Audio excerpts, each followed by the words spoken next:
লালগোলায় আসিয়া ভাগলপুর জেলার গেরুয়া নদীর ভীষণ জলপ্লাবনের কথা শুনিয়া অবধি বন্যা পীড়িতগণের সেবায় আত্মনিয়োগ করিবার জন্য অখণ্ডানন্দ অন্তরে প্রেরণা অনুভব করিতেছিলেন। একথা জানিবা মাত্র রাও সাহেব পূজা বাড়িতে আর তাহাকে আটকাইয়া না রাখিয়া পাথেয় দিয়া সাহায্য করিলেন। সামান্য মাত্র সম্বল লইয়া মহাষ্টমীর দিন যাত্রা করিয়া অখণ্ডানন্দ নবমীর রাত্রে ঘোঘায় পৌঁছিলেন।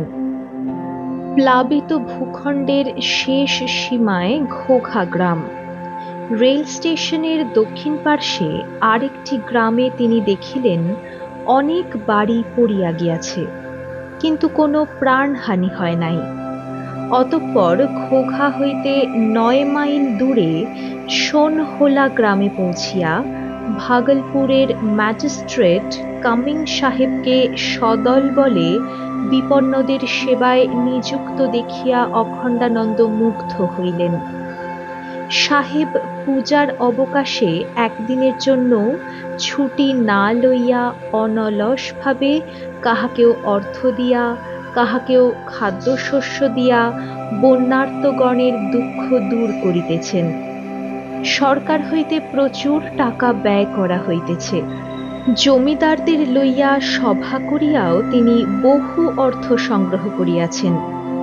স্বামী অখণ্ডানন্দকে পাইয়া সাহেবও খুব আনন্দিত হইলেন এবং ঘোঘা অঞ্চলের সেবা কার্যের ভার তাহার উপর দিয়া তিনি নিশ্চিন্ত মনে অন্য অঞ্চলে চলিয়া গেলেন এবং স্বামী অখণ্ডানন্দের নিকট ঋণ স্বীকার করিয়া ভাগলপুরের কমিশনারকে এক পত্র লিখিলেন। ঘোঘায় বন্যা সেবা কার্য প্রায় ২.৫ মাস চলে। ৫০ খানি গ্রামের লোক যথাসময়ে সাহায্য পাইয়া বাঁচিয়া যায়। বেলুর মঠ হইতে স্বামী সদানন্দ আসিয়া কিছুদিন অখণ্ডানন্দকে এই কার্যে সাহায্য করেন। এতদ্ব্যতীত তাহার আদর্শে অনুপ্রাণিত স্থানীয় ঠাকুরগণ, জমিদারের কর্মচারীরা, অধ্যাপক ও ছাত্রবৃন্দ এবং উকিলগণ বন্যার্তদের সেবায় সাহায্য করেন। কাশিমবাজারের মহারাজাও অর্থ সাহায্য প্রেরণ করেন। অর্থ ও চাউল বিতরণের সঙ্গে সঙ্গে তিনি সেবা শুশ্রূষা করিয়া বহু কলেরা রোগীকে রোগমুক্ত করেন। এই সেবা কার্যের সমাপ্তি অনুষ্ঠানের দিনে সহস্রাধিক ব্যক্তিকে নূতন বস্ত্র বিতরণ করিয়া এবং ১৫০০ দরিদ্রকে চিরা গুড় খাওয়াইয়া পরিতৃপ্ত করা হয়। তাহার অক্লান্ত পরিশ্রমের ফলে শত শত বন্যাক্লিষ্ট নরনারী নূতন আশা লইয়া জীবন শুরু করিল। সকলের সাদর আহ্বানে অখণ্ডানন্দ ভাগলপুর শহরে যান। এখানে অবস্থানকালে তিনি আমেরিকায় স্বামীজিকে এই জেলায় তাহার অভিজ্ঞতার কথা জানাইয়া পত্রের শেষ ভাগে লিখিলেন, এই শহরে একটি শিক্ষা প্রতিষ্ঠান গড়িয়া তুলিতে পারা যায়, বেশ অনুকূল পরিবেশ। কয়েকদিন পরে ভাগলপুর হইতে আশ্রমাভিমুখে যাত্রা করিলেন। স্বামী অখণ্ডানন্দ প্রায় ২.৫ মাস আশ্রম ছাড়া। অনাথাশ্রমের প্রায় সকল কাজ তাহাকেই করিতে হয়। দৈনন্দিন সেবা ও পরিচর্যা সংক্রান্ত খুঁটিনাটি প্রতিটি বিষয়ের দিকে দৃষ্টি রাখিয়া সুস্থ ও অসুস্থ ১১টি বালকের রক্ষণাবেক্ষণ এবং তাহাদিগকে শিক্ষিত করিবার চেষ্টাও তাহার কর্মসূচির অন্তর্গত। তাই শতই চিন্তাকুলচিত্তে নভেম্বর মাসের শেষ সপ্তাহে তিনি শিবনগর আশ্রমে পৌঁছিলেন। দূর হইতে তাহাকে দেখিয়া বালকগণ ছুটিয়া আসিল। তাহাদের মুখে আশ্রমের ঘটনাবলী শুনিয়া তিনি আনন্দিত হইলেন এবং বিশ্রামান্তে লালগোলায় শারদীয়া মহাপূজার বিরাট আয়োজন ও বন্যা পীড়িতগণের সেবা সম্বন্ধে অনেক কথা তাহাদের বলিলেন। আশ্রমের চাঁদা ২ মাস বাকি পড়িয়াছে। আশ্রম হিতৈষীগণের সহিত দেখা সাক্ষাৎ ও অন্যান্য কার্যানুরোধে অখণ্ডানন্দ বাহাদুরকে সঙ্গে লইয়া বহরমপুর আসিলেন। শহরের কাজ শেষ করিয়া ইসলামপুর গ্রামে কয়েকদিন কাটাইয়া তিনি ও বাহাদুর ভগীরথপুর পৌঁছিলেন। এই সময়ে বালকের গান শুনিয়া ও মল্লযুদ্ধে তাহার পরাক্রম দেখিয়া জমিদার বাড়ির সকলে মুগ্ধ হন এবং বাড়ির মেয়েরা পুরস্কার স্বরূপ তাহাকে কিছু অর্থ দেন। উদারচেতা বালক আশ্রমে পৌঁছিয়াই আশ্রম ভ্রাতাদের সকলের মধ্যে ওই অর্থ ভাগ করিয়া দিল। অখণ্ডানন্দ বালকের বুদ্ধি ও হৃদয়বত্তা দেখিয়া বিস্মিত হইলেন। স্বামী অখণ্ডানন্দের অনাথ আশ্রম স্থাপন করিবার মূল উদ্দেশ্য ছিল ত্রিবিধ শিক্ষা দান করিয়া প্রকৃত মানুষ তৈরি করা। অনুকূল পরিবেশে মস্তিষ্ক, হস্ত ও হৃদয় এই তিনটিরই বিকাশ সাধনের উপযোগী শিক্ষা পদ্ধতি তিনি আশ্রমে প্রবর্তন করিতে প্রয়াস পাইয়াছিলেন। আশ্রমের কি যুবা কি বালক সকলকেই নিয়মিত বিদ্যাচর্চা এবং কৃষি ও শিল্পের কার্যের সহিত বিপন্নদের সেবায় যত্নশীল হইয়া কাজ করিতে হইত। সেবাব্রতী অখণ্ডানন্দের জীবনাদর্শে আশ্রমবাসী সকলেই বিশেষভাবে অনুপ্রাণিত হইয়া সকল কাজ করিত। 1899 খ্রিস্টাব্দের ডিসেম্বরের শেষ দিকে একদিন রাত্রি দ্বিপ্রহরে একটি উন্মাদিনী অনাথা বৃদ্ধা অসুস্থ শরীরে আশ্রমে প্রবেশ করিল। পরদিন সকালে আশ্রমস্থ বালকগণ শতপ্রবৃত্ত হইয়া বৃদ্ধার যথেষ্ট সেবা শুশ্রূষা করিল। বৃদ্ধা কিন্তু 2 দিন পরে মারা গেল। বালকগণ তাহার মৃতদেহ নূতন বস্ত্রে আবৃত করিয়া নিজেদের স্কন্ধে বহন করিয়া হরিধ্বনি সহকারে 2 মাইল দূরে গঙ্গা তীরে লইয়া গিয়া যথারীতি অন্ত্যেষ্টিক্রিয়া সম্পন্ন করিল। পরলোকগত আত্মার কল্যাণের জন্য অনাথ বালকগণ 1 টাকা মূল্যের খাদ্য সামগ্রী দিয়া কাঙালি বিদায় করিল।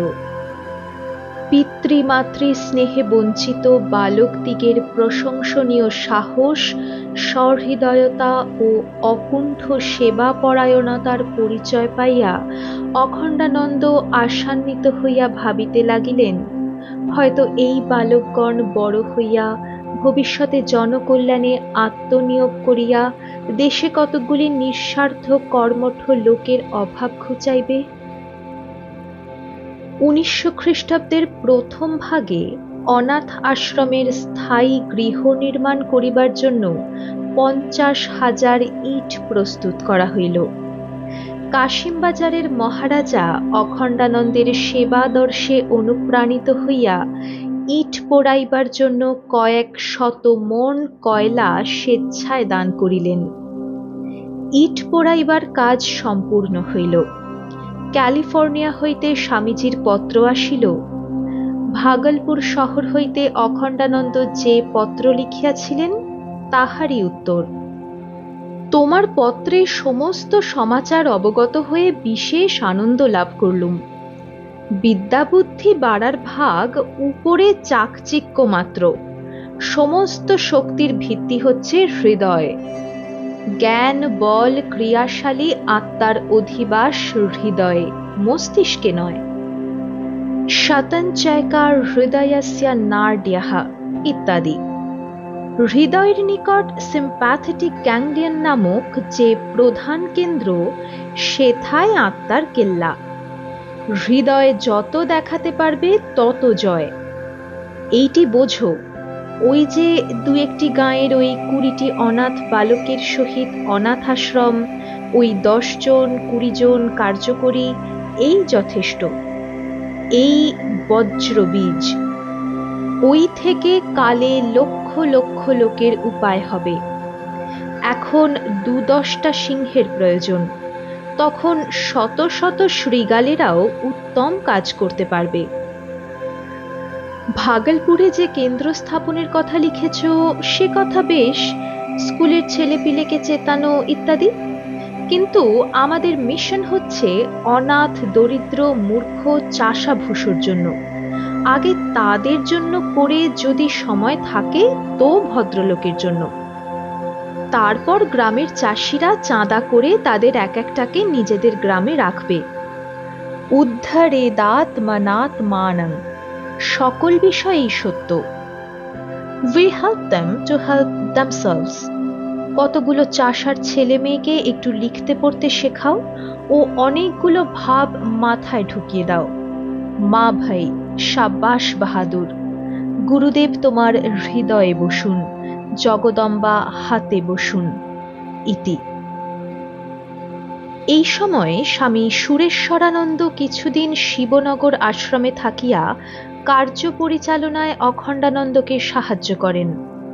পূর্ব সহকারীকে পাইয়া তিনি আনন্দিত হইলেন এবং তাহাকে কার্যভার দিয়া অখণ্ডানন্দ আশ্রমের কাজে কয়েকদিনের জন্য কলিকাতায় আসিয়া বলরাম ভবনে উঠিলেন। স্বামী ব্রহ্মানন্দ তখন এখানে অবস্থান করিতেছিলেন। দুইটি অনাথ বালকের সংবাদ পাইয়া অখণ্ডানন্দ একদিন ক্যাম্পবেল হাসপাতালে যান। পুলিশ কমিশনারের সঙ্গে সাক্ষাৎ করিয়া বালক দুটিকে আশ্রমে লইয়া যাইবার অনুমতি পাইলেন। বলরাম ভবনের হলঘরে একদিন সকালে স্বামী ব্রহ্মানন্দ বসিয়া আছেন। পিয়ন আসিয়া মহারাজের হাতে একটি পোস্ট কার্ড দিয়া গেল। স্বামী অখণ্ডানন্দের অনুপস্থিতিতে শিবনগর আশ্রমের কাজ কিরূপ চলিতেছে সেই সব কথা লিখিয়া উপসংহারে সুরেশ্বরানন্দ একটু অপ্রীতিকর মন্তব্য করিয়াছেন। এখানকার একঘেয়ে ভজনে যোগদান করি না। চিঠির এই অংশটি পড়িয়া স্বামী ব্রহ্মানন্দ অন্তরে বেদনা বোধ করিলেন। সন্ধ্যা উত্তীর্ণ প্রায়। শ্রীরামকৃষ্ণ স্মৃতিপুত সেই বড় হলঘরে স্বামী ব্রহ্মানন্দ উপবিষ্ট, কয়েকজন ভক্ত উপস্থিত। এমন সময় স্বামী অখণ্ডানন্দ আসিয়া মহারাজের কাছে বসিলেন। মহারাজ গুরুভ্রাতাকে চিঠিখানির কথা বলিয়া বলিলেন, আশ্রমে নাকি একঘেয়ে সব ভজন ছেলেদের শিখিয়েছ, ভজনগুলি আমাকে শোনাও তো। এই কথা বলিয়া তিনি খুব গম্ভীর ভাবে বসিয়া রহিলেন। স্বামী অখণ্ডানন্দ গুরুভ্রাতার অনুরোধে ভজন আরম্ভ করিলেন। সকালবেলা দুর্গা নাম, শিবা পঞ্চাক্ষর স্তোত্র, তন্মে মনঃ শিব সংকল্পমস্তু, মন সম্বন্ধীয় একটি বেদের স্তোত্র। সন্ধ্যাকালীন ভজন, হরি দিন তো গেল সন্ধ্যা হলো গানের পর হাততালি দিয়ে হরিনাম, শিখদের ভজন, বৈদিক স্তোত্র, তেজ বীর্য বল প্রার্থনা। সর্বশেষে উপনিষদের পরমাত্মার প্রণাম মন্ত্রের পর ভজন সমাপ্ত হইল। ভক্তমণ্ডলী নিস্তব্ধ। স্বামী ব্রহ্মানন্দ তন্ময় ও ভাবাবিষ্ট। তিনি অনেকক্ষণ মৌন থাকিয়া অখণ্ডানন্দের দিকে লক্ষ্য করিয়া বলিলেন, এমন সুন্দর ভজন বলে কিনা একঘেয়ে। দেখো, তোমার ছেলেরা তাঁতের কাজ, ছুতোরের কাজ শিখে কি করবে বলতে পারি না, কিন্তু দুবেলা যদি এই ভজন করে তবে তারা তরে যাবে, তরে যাবে। ইহার কয়েকদিন পর স্বামী অখণ্ডানন্দ হাসপাতাল হইতে আনিত নূতন বালক দুইটিকে সঙ্গে করিয়া আশ্রমে পৌঁছিলেন। বালক দুইটির মধ্যে কনিষ্ঠটি অপেক্ষাকৃত রুগ্ন। আশ্রমে আসিয়া সে পীড়িত হইয়া পড়িল। বালকটির জন্য আশ্রমবাসী সকলকেই কিছুদিন বিশেষ উদ্বিগ্ন থাকিতে হইয়াছিল।